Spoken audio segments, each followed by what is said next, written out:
చాలా మంది అనుకుంటారు ప్రపంచం అభివృద్ధి చెందుతుంది, టెక్నాలజీ పెరుగుతుంది, ఏఐ వస్తుంది అని. కానీ ప్రతి పెద్ద సంక్షోభానికి ముందు ప్రపంచం బయటికి స్టేబుల్ గా కనిపిస్తుంది.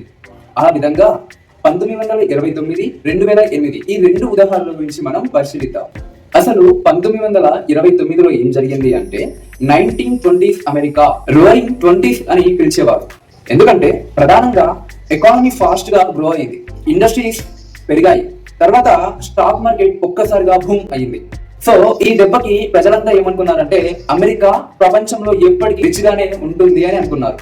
అయితే అసలు హైడెన్ ప్రాబ్లం ఏంటో తెలిస్తే షాక్ అవుతారు. బ్యాంక్స్ చాలా ఈజీగా లోన్స్ ఇచ్చాయి, పీపుల్ అప్పు తీసుకొని షేర్స్ కొనడం మొదలు పెట్టారు.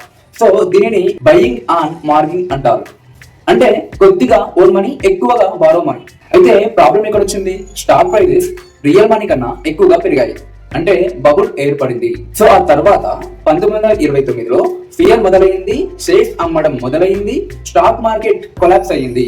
దీనిని వాల్ స్ట్రీట్ క్రాష్ ఆన్ 1929 అంటారు.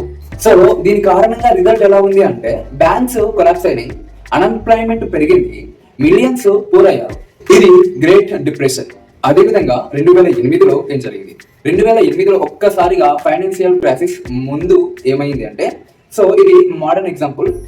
బయటకి సిచ్యువేషన్ ఎలా కనిపించింది అంటే 2000 నుంచి 2007 వరకు అమెరికన్ ఎకానమీ స్ట్రాంగ్ గా కనిపించింది, హౌసింగ్ మార్కెట్ బూమ్ అయ్యాయి, సో బ్యాంక్స్ ప్రాఫిట్స్ లో ఉన్నాయి, పీపుల్ లగ్జరీ లైఫ్ ని మెయింటైన్ చేస్తున్నారు. అందరూ అనుకున్నారు రియల్ ఎస్టేట్ ప్రైస్ ఎప్పటికీ పడిపోవు అని.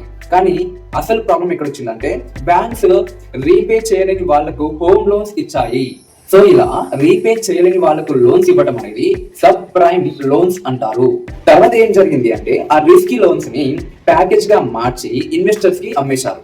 అంటే బ్యాడ్ డెప్ట్ అనేది ప్రపంచంలో ఫైనాన్షియల్ సిస్టమ్ లో స్ప్రెడ్ అయింది.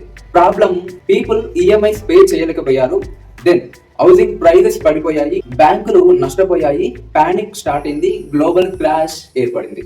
లెహమన్ బ్రదర్స్ కొలాప్స్ ఇది ప్రపంచానికి సిగ్నల్ అయ్యింది, సిస్టమ్ ఈస్ బ్రోకెన్.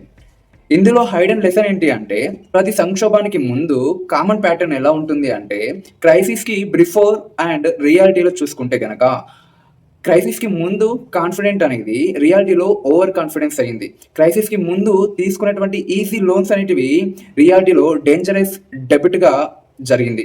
క్రైసిస్ కి ముందు అసెట్ బూమ్ అయింది, రియాలిటీలో అది బబుల్ అయింది. సో క్రైసిస్ కి ముందు గ్రోత్ స్టోరీ అనేది రియాలిటీలో ఇన్బ్యాలెన్స్డ్ గా మారింది. సో దీని ద్వారా లెసన్ ఏంటి అంటే టూ మచ్ డెప్ట్ over confidence equals to danger. బయటికి సిస్టమ్ స్ట్రాంగ్ లా కనిపించిన లోపల రిస్కీ లోన్స్ బిల్డ్ అవుతూనే ఉంటాయి, ఒక రోజు కొలాప్స్ రావచ్చు. లెహమన్ బ్రదర్స్ కొలాప్స్ ఒక బ్యాంకు ఫెయిల్యూర్ మాత్రమే కాదు, ప్రపంచ ఆర్థిక వ్యవస్థలో దాగి ఉన్న బలహీనత బయటపడిన క్షణం.